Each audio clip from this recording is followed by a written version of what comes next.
Well, it's time to talk about everybody's favorite topic, which is the price of going on a cruise. Cost is the, number one reason why you will or will not go on a cruise, I feel like.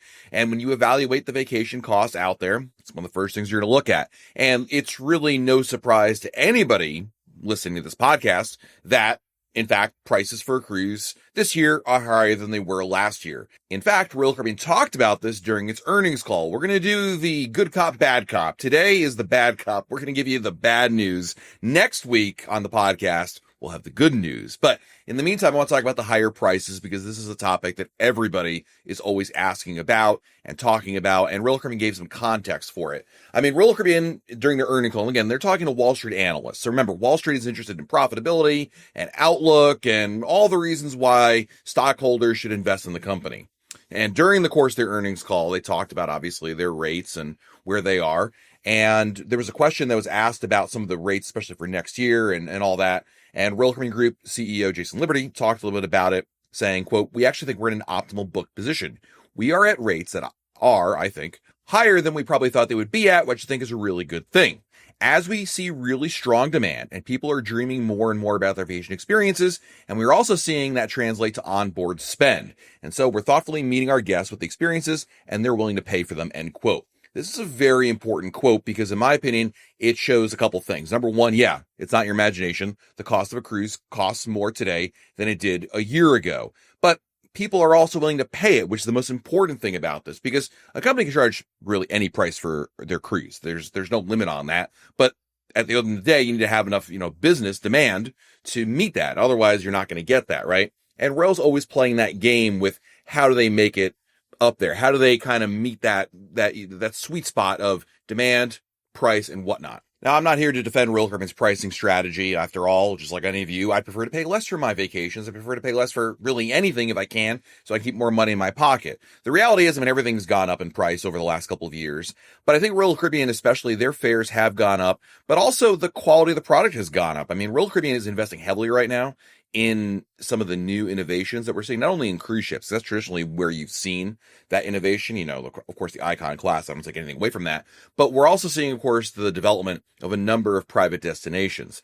And that is going to fundamentally change what it's like to go on a Royal Caribbean cruise versus other lines. I've talked about this in articles and other videos here, but the ecosystem that Royal Caribbean calls it, that they're building, where you're going to have ships, you're going to have perfect days, and you're going to have beach clubs, and then, Labadee and Lalepa, they're not beach clubs, they're not beach clubs, they're not perfect days, they're just this other thing. Anyway, you have all that together. You really do have like a completely different approach to a vacation than other lines simply just have a cruise ship or just have a cruise ship that visits one private island they may have in the Caribbean. There's just a lot more to it. And I think that's where they're really going with it. There was actually an interesting comment by Mr. Liberty in another part of the call where he talked about, I think because of our differentiated assets with our ships and our destinations and our ability to keep our guests inside of our ecosystem, and we are seeing a draw from other ecosystems coming into our ecosystem, that we're able to not only manage the demand, but we're also able to see our guests pay up to experience our delivery. And this goes back to, I think, what most people look at when they look at why they pick Royal Caribbean over another cruise line or another vacation in general. And that is what you get for it. Because today, it's different than it was a couple of years ago with, again, you pick a ship or you pick the place you're going. Even if you do pick the place you're going, like, Alaska or Europe, I think there are other differentiating factors, including obviously what the ship offers and some of those other amenities there. But that is driving up the price of cruising. And this is going to be an interesting year as well to see where Royal Caribbean comes out on this. They reported some headwinds, as they call it, things that are going against their financial interests, things like the weather, the extended closure of Labadee, and some other issues are kind of starting to, creep in on their profitability. Now, this is more, I think, Wall Street stuff. And for you and I listening to this is not as relevant. But I think what they're really looking at it is they're going to see these new private destinations as a huge revenue source for them. So part of this is maybe they don't have to raise the cruise fares as much as they will because they're making more money on the side with, of course, all these new private destinations. But I think when it comes to cruise fares in general, we talk about this a lot. People always want to know, about saving money. And that's why I wanted to focus on today is not only sharing the comments made that, yeah, cruise prices are going up. So in case you were wondering, I don't think we're going to see a reversal of that trend. But also when you're talking about the price of a cruise, you have to look for the values that are out there. And those go well beyond the traditional things. We've talked about booking your cruise as far as you can in advance, trying this cruise over shoulder season, picking an older ship, right? Those are three very, very good tenets for finding lower prices on a cruise. Beyond that, I wanted to share 3 strategies that I think will really work for you in 2026 if you're looking to plan a cruise. Some of these may not work for you specifically, but for our audience out there, perhaps some of these strategies will work. Number 1, and still I think the best value in Royal Caribbean cruising today, provided you have a fair amount of self-control, is the casino. The casino is a double-edged sword, and I get it. Gambling is addictive. Gambling has a lot of inherent risks, and it's not for everybody. But if you can manage your gambling to look at it almost like a Wall Street type investment, I'm not advocating you should gamble. I'm just simply sharing my experience with this. There are some really good deals out there. Basically, Royal Caribbean Casino wants to incentivize gamblers to come back, and they're giving away a lot of free cruises, or at least heavily subsidized cruises. I often use the word free. There are free cruises, but you still have to pay port fees and taxes, and there are other ones that have just simply reduced rates on them. In any case, they're by and large the cheapest way to get on a Royal Caribbean cruise today, short of some last minute crazy deal we'll talk about in a little bit. But like, you could get on reasonable ships during many times of the year with far less blackout dates, but it does require you to spend money in the casino and lose money in the casino more than likely. But you come out of it, hopefully, with some offers. That's the problem, hopefully, because there is a black magic to this. It's not exactly like, I can't tell you guys, go to the casino, spend $1,000 in the casino, come home, and you're going to, instantly get casino offers. The offers definitely are hit or miss, and they may not work for everybody. And I don't want to spend this entire episode talking about how the casino works. We've done actually some YouTube videos and articles on Royal Caribbean blog about the casino. If somebody reminds me in the comments, I'm happy to link to those articles and videos as well here. The thing is if you play it right, it can be a very lucrative way to get onto cruising. And you don't have to go crazy. I'm not saying you need to go spend thousands of dollars in the casino in order to get a free cruise or two. Really, it starts to pile up. And a lot of people that take advantages will tell you that if you do it right with, gambling a couple hundred points a cruise, you can start to accrue that. It's not so much status within Royal Caribbean casino program as it is like their algorithm taking note of you. And then they start sending you more and more targeted offers. I mean, I've gotten so many offers in the mail recently from Royal Caribbean for free cruise. I can't take them, but there's a lot of them that have been coming through. So it's definitely something that you should be thinking about. Number 2, strategy for finding a great cruise deal in 2026 is to watch for last minute cruises in shoulder season. So we're going to combine 2 strategies into one. Now, it's funny because I always talk about you should always book your cruise as early as you can. And I firmly believe that with 100% certainty. But if you're somebody who's looking to augment your cruising schedule, like I wouldn't plan your family vacation around this, but if you're somebody who, maybe you have some free time or you could have free time, flexible PTO, whatever the case may be, I have still found though, despite higher prices overall for cruising and higher demand and all this, that if you look at the right time for the right sailing, you might get some really good deals. During shoulder season, and this is something we've talked about in the past, where you have cruises that sail, like as an example, in Alaska in either May or September, in Europe, basically May, June, September, October, in the Caribbean, the month of January primarily, the month of September, the month of October, times in which there's less demand. It's called shoulder season. But then also combining that with last minute deals. Like I've shared this in the past and I'll share this again.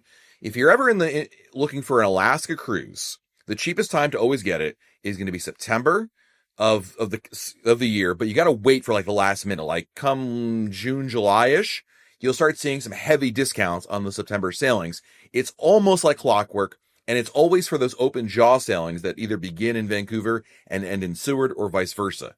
If you're flexible and you're willing to roll the dice, I still feel like this is one of the best ways to get them out there. This is also true of Europe. I mean, if you're looking for a European cruise, just wait out some of the last minute deals that come out for September and October when there's far less demand.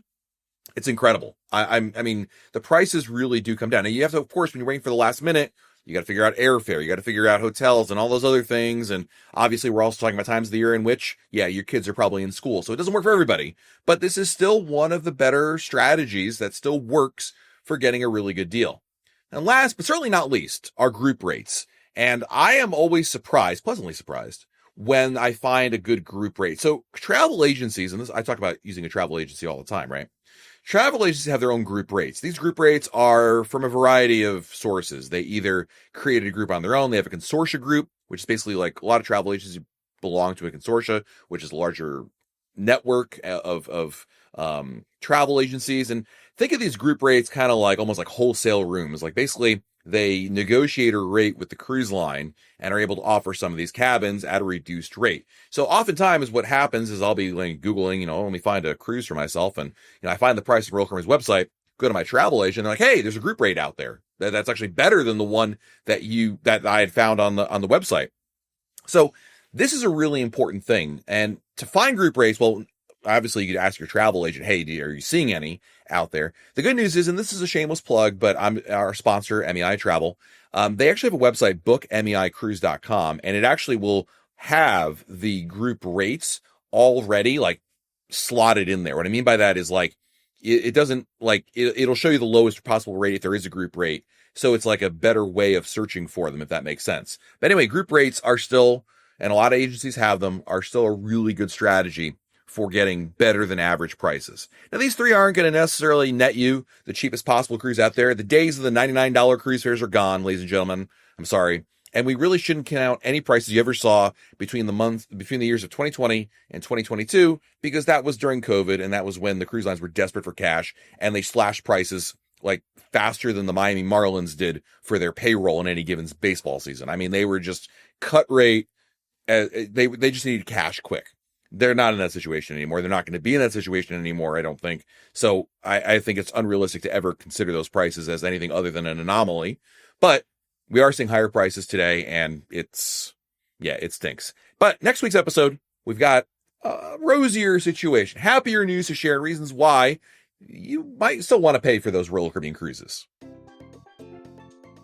All right, friends, time to answer our listener emails. Our first email is from Susan Whittleson. Hi, Matt. Recently, someone asked about things to do pre-cruise in Rome. So my husband and I spent a few days in Rome before our Harmony Transatlantic. I thought I'd share what we did. I found a family-owned boutique hotel, Hotel Golden Rome, that fit our budget and was a great location on Via Marche, about 2 blocks from the U.S. Embassy and 3 blocks from the hop-on, hop-off bus. The family that owns it was wonderful. Mama provided a great breakfast that was included in the price. It's small, without fancy amenities, but the room we had was very neat and clean. They were very helpful before and during our stay. They arranged for a car and driver to meet us at the airport when we arrived. Since our flight to Barcelona the last day was very late, they allowed us to leave our luggage so we could enjoy more of Rome during the morning. They also scheduled a car and driver to take us around Lake Gandolfo to see the countryside before going to the airport. The pricing was very good.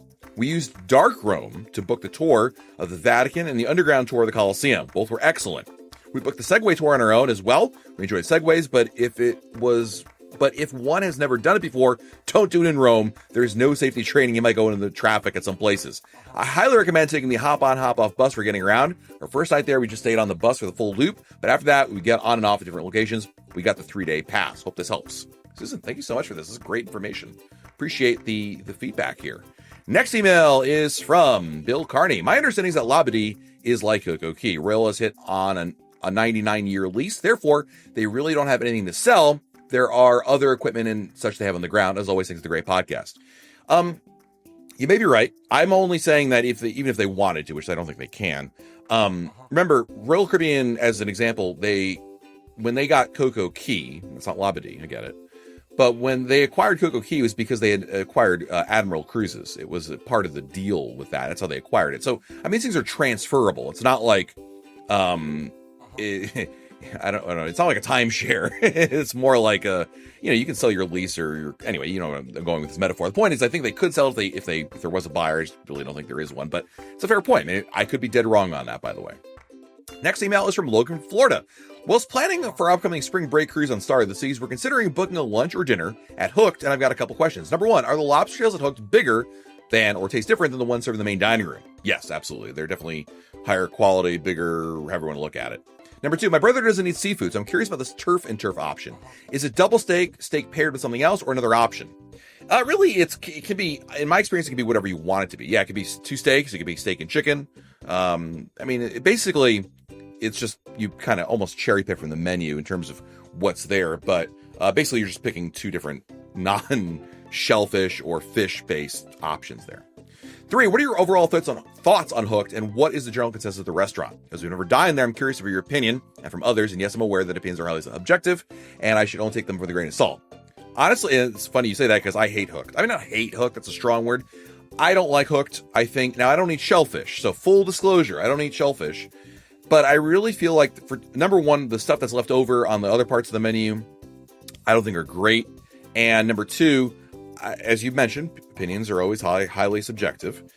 Number 2, I've heard a lot of negative reviews about that restaurant. Like, more like, not so much mediocre to negative.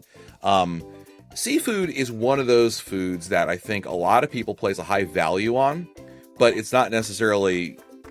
now I sound like a seafood hater. I like seafood. I like eating fish. I eat actually a lot of fish over... I try not to eat red meat and all that. Anyway, but I'm sounding like I'm a seafood hater.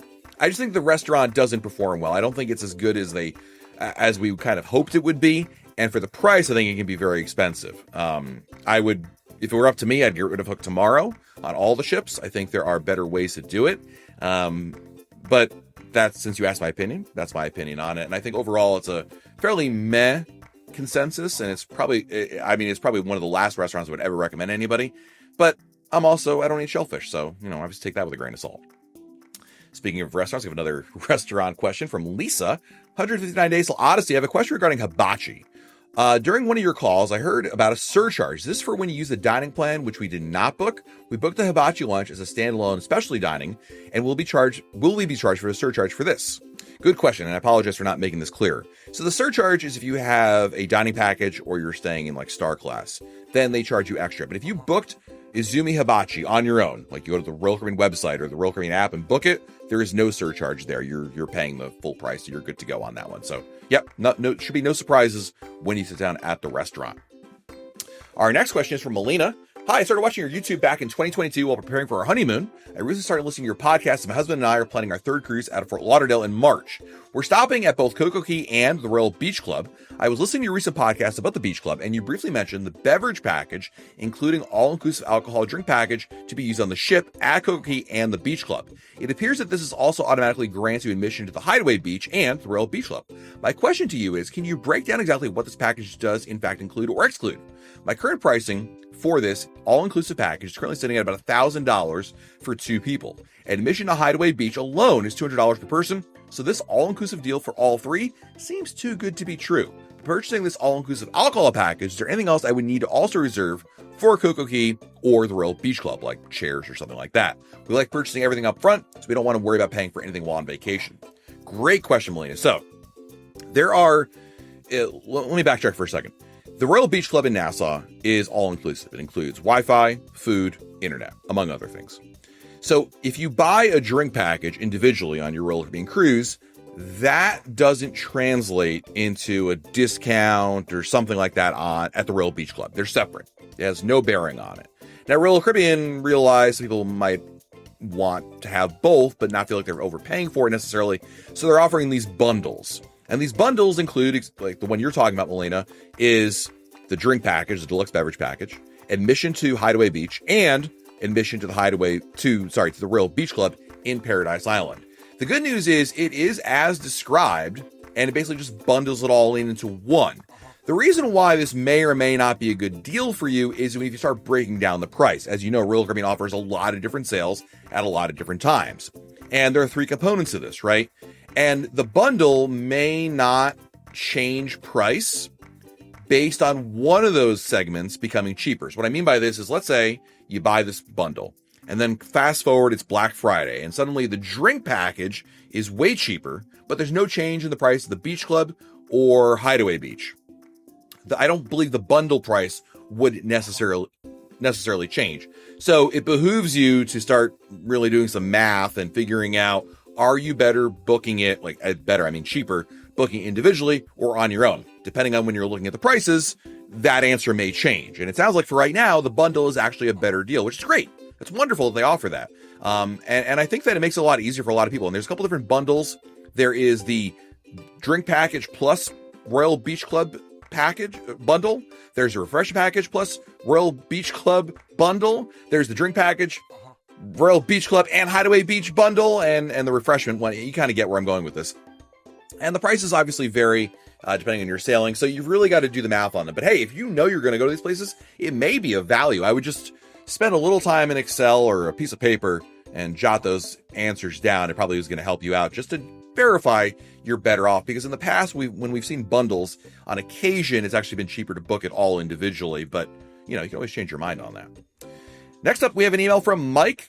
Hi, Matt. I'm a great fan of your work. Quick question. Is there a secret to booking the Royal Railway on Utopia? My sailing's in March of 2026, but neither the website nor the app even show it as an option to book. I know they have only a handful of seats and only 2 shows per night. Would hate to miss it. You're right on the money here, Mike. You're not missing anything. You've got everything exactly the way you describe it.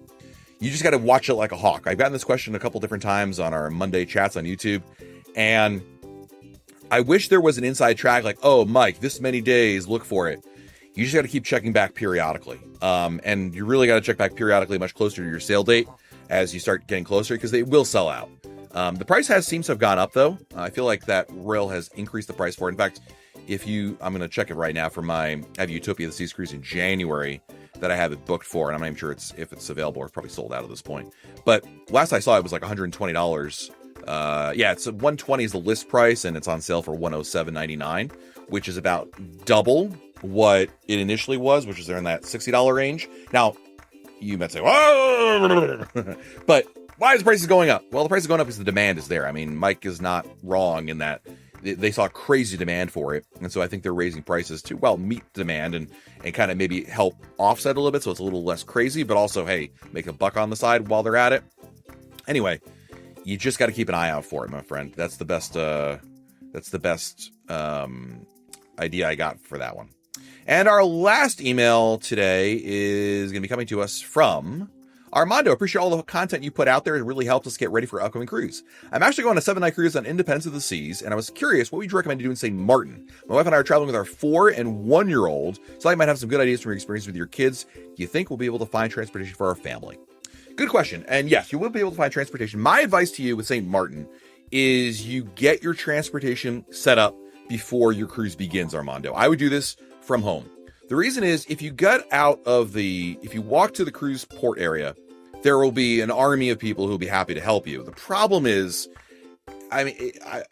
call me crazy, I'm always leery of, are these people legit? Do they know what they're talking about? Is this just a dude with a van? I hate to think this, we get mugged or something. You just don't know, right? Because these are all just people that are holding up signs and claiming that they're experts on the island. My advice to you is you work through a private company before the cruise begins. One you can vet, of course, find reviews of, ask questions, negotiate rates before you go there, have a firm idea of a meeting time, location, all the details that are really, really important. When you've got a 4 and a 1-year-old, the last thing you want to do is start, hassling a bunch of different vendors. Okay, what are you going to offer me? What are you going to offer? Ain't nobody got time for that. You want to start your vacation. You want to go to wherever you're going. Some people like doing island tours, the beach. Personally, what I like to do with my kids, especially when they were that young, is start out, do a little bit of a scenic tour, get a sense of where things are. St. Martin, of course, has a Dutch side and a French side. I think the beaches are better on the French side, but the Dutch side is obviously a little bit closer. You could alternatively skip all that and simply take the water taxi from the port, which is easy to do that, and nobody to hassle with. You just buy your admission when you get there. And that brings you from the port area, saves you a really long trip, walk rather, to downtown Phillipsburg. And then within downtown Phillipsburg, there's a boardwalk. You'll see it. And it's right along the beach, and there's all sorts of beach operations there. So a number of them offer different, hey, this is how much it costs to get a chair, an umbrella. They have food, they have shade, they have, other services there perhaps. The point is that depending on your family, if you're looking for, when my kids were that young, it was really important to us to have shade. It was important just to have easy food access and quick food access and drinks, right? So, and not, obviously local food is great, but my kids, want to eat a quesadilla or a cheeseburger or something, to have, family-friendly food. And the nice thing is you can literally shop and start walking until you find one that meets your needs. Because all of them are set up on the beach, so it's really easy to go right into the water, and that might be a really good option for you as well. Thank you for the email. Thank you to everybody for listening to this episode of the Royal Caribbean Blog Podcast. You can always email me your questions by sending them to Matt, M-A-T-T, at RoyalCaribbeanBlog.com, Matt at RoyalCaribbeanBlog.com. Until next time, I'm Matt. We'll talk again real soon.